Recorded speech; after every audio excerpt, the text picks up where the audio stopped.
All right, welcome to the first of our series of lectures on cell division. This material will be found in chapter 12. I've got it broken up into learning objectives. So let's look at the first 4 learning objectives for cell division.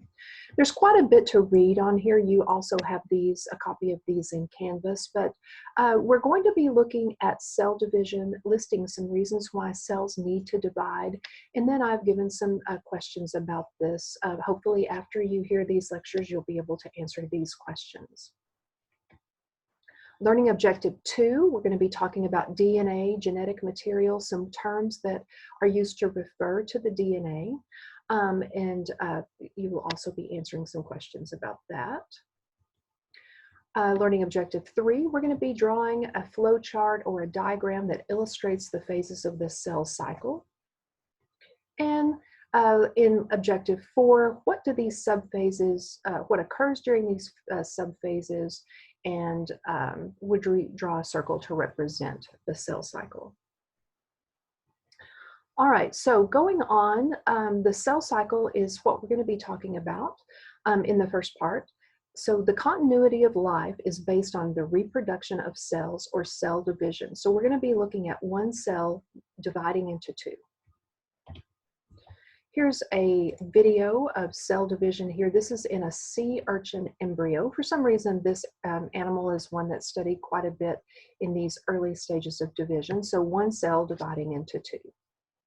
So it looks like it's just pinching apart into 2 different cells. Now we're looking at the very early stages of development. So now we have 4 cells. Now we've skipped ahead where we have a hollow ball of cells. So this is one of the early, this is the blastula stage.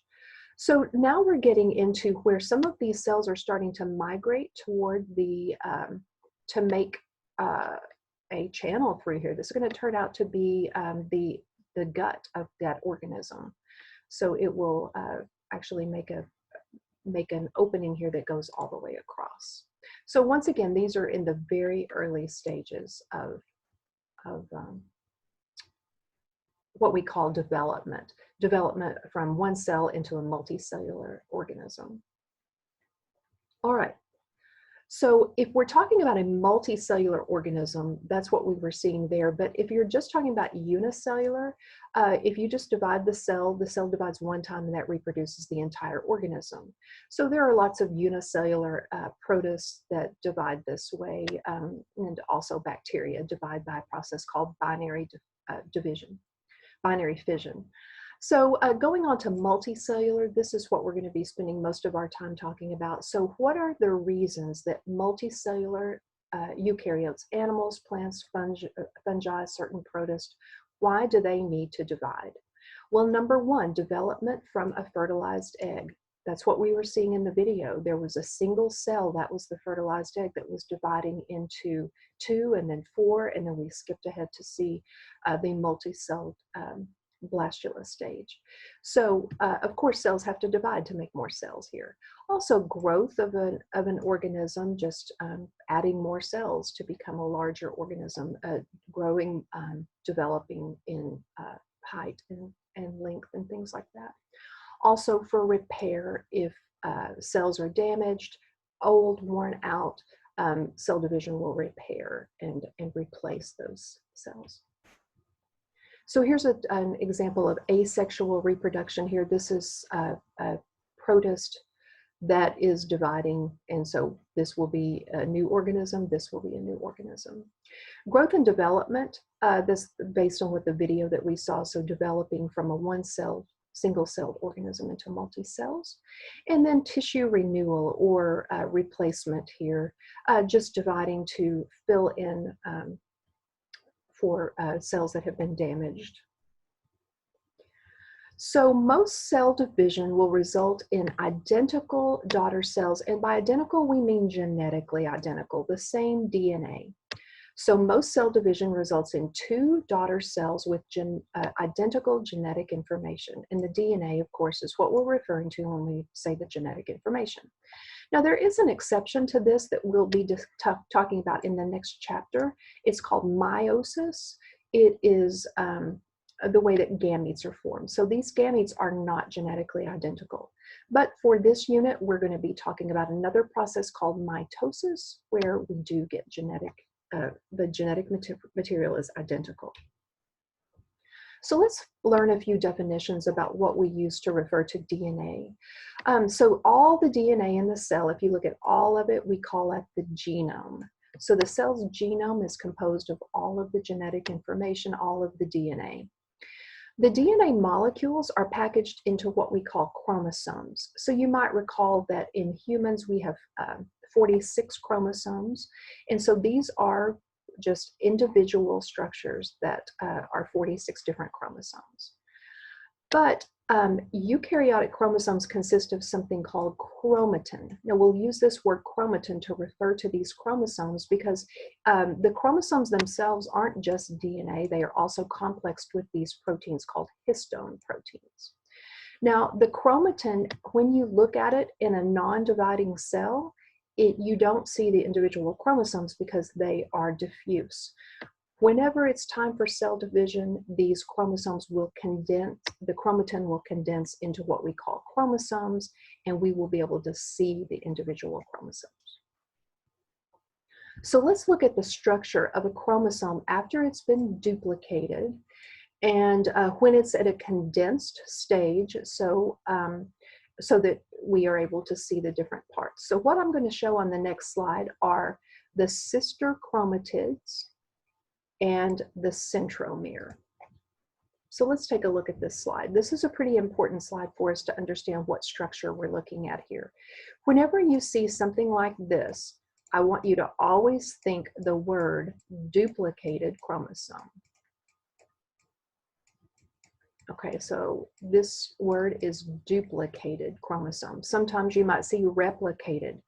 So what's been replicated here is one of these chromosomes has been replicated, and now we have two exact copies. And this is called one sister chromatid. This is the other sister chromatid. So they are identical copies of each other. This is going to occur before cell division occurs so that one copy can go in one cell and one copy can go in another cell. So in order to make identical cells, genetically identical, they each have to have a copy of the DNA. So there's another thing that we're seeing here, this term centromere, central unit here.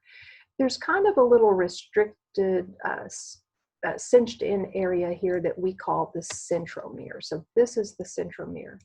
This is an area where these chromosomes are held together, these chromatids are held together a little bit more tightly there at the centromere region. So a lot of times you'll see in a drawing or just a diagram of a chromosome, you'll see this cinched in area. But in reality, these sister chromatids are held together all down their length by proteins called cohesins. So let me just see if I can write cohesin. So it helps them, be cohesive and be held together. So the protein itself is called cohesin. That was on the previous slide if you wanted to backtrack and look at that. But they're held together a little bit more tightly and cinched in a little bit more here at the centromere region. Now, each sister chromatid has a centromere. It's just the centromere is an actual segment of DNA, but that's the region where they're held together tightly. So don't ever call this two chromosomes. This is one duplicated chromosome. All right, so sometimes I will depict a duplicated chromosome like this. These are just some shapes that I've used to show a duplicated chromosome. I don't think I can move these apart, but if I could, I would have one sister chromatid here and one sister chromatid here, and then this area in the middle here is representing my centromere. So here we have the process that's going to take place during cell division. So this is really a broad overview here of what we're going to learn about individual steps, the details along the way. But let's say we have a cell here that only has one chromosome. Remember, humans would have 46, but this one only has one. Well, here is the centromere region. You can kind of show showing it cinched in just a little bit for us to understand a little better. What this actually is a chromosome here, one long DNA molecule. During chromosome duplication, there's a stage in the cell cycle where there's a copy made of this. And so now we have the two sister chromatids held together. So this is the same picture that we saw previously, it's just turned vertically instead of horizontally. So we have these two chromosomes. They're actually held together at the centromere. It's not actually showing, probably held together loosely down their length by cohesins. What happens during cell division is that these two sister chromatids of each duplicated chromosome separate and move into two new nuclei and eventually two new cells. So can you just imagine that these sister chromatids separate and move into two new nuclei, and then eventually, as I said, two new cells. So once they have separated, we call them chromosomes again. We call them daughter chromosomes once they've separated. So they're sister chromatids here. Once they pull apart, they're called daughter chromosomes. All right, now let's go ahead and look at the eukaryotic cell division cycle. We're looking at two things taking place when the cell divides. First of all, we use this word mitosis. Mitosis is the division of the genetic material in the nucleus. So dividing of the nucleus, so that we were seeing mitosis here. The genetic material was dividing into two new nuclei. This is followed closely, or starts actually at the end of mitosis, a process called cytokinesis. This is when the cytoplasm divides, so the whole cell divides. So mitosis really refers to division of the nuclei or the nucleus. Cytokinesis is division of the whole cell, the cytoplasm. Now, when we go look at the phases of the cell cycle, mitosis is one of these. So the actual division process is called the mitotic phase, but the cell actually spends most of its time in the phase called interphase. Just think about this as the in-between, phase between when it's dividing. But most of the time is spent in this phase. The cell's growing, it's copying its chromosomes, it's preparing for division. This is when most of the metabolic activity of the cell is taking place during interphase. So we're going to learn about how interphase is set up, and it actually takes up about 90% of the cell cycle. The time in the cell cycle is about 90% spent in interphase. So the phases are called G1, S, and G2. And we'll learn here, let's just look at it on this diagram here. This is a good diagram for you to copy onto your own paper. Make sure you can label all of these things. So as we said, the M phase is made up of mitosis and cytokinesis. We had one cell going through this and then here dividing into two. In interphase, it's made up of G1, S, and G2. So G1 means gap 1, G2 is gap 2, and then S phase is synthesis of DNA. So this is one that we're going to focus on quite a bit. During this phase, this is when the DNA or the chromosomes are synthesized, but actually what we mean by synthesis is they're duplicated. So the chromosomes and the DNA, really that kind of means the same thing, are duplicated. So one copy, now we're going to have them as sister chromatids here, and they'll continue as sister chromatids until they divide here during mitosis. All right, so what's going on in gap 1 and gap 2?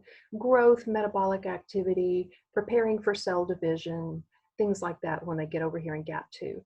This is the one where we're going to be really focusing on here, is that this is when our DNA is duplicated. All right. I think that I'm going to save this for the next slide. So let's just stop this right now and we will continue that on the next slide. So I think we've come to the conclusion of learning objectives 1, 2, and 3, and now we'll be going on to the next ones for the next in the next video.